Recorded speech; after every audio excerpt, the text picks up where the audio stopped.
Welcome back to the Stoneburner Books YouTube channel.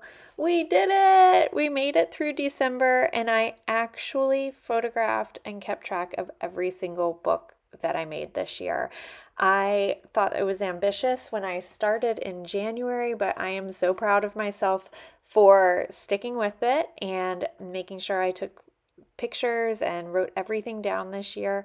I will tell you, I'm not going to be doing that for 2025. It was really great this year, but I am totally fine to let that one go for the coming year.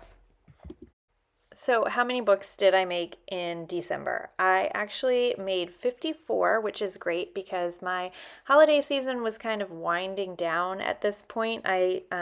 Really, the holiday season kind of only goes until the first 2 weeks of December.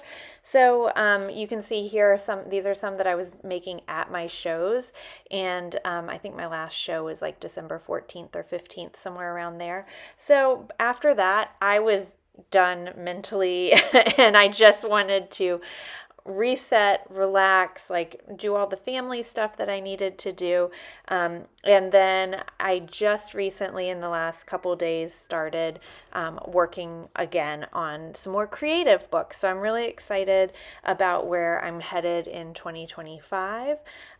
If you have been following along, I have been keeping track all year long, and like I said, I made 54 in December, and that brings the total number of books that I made and kept track of up to 442 books this year.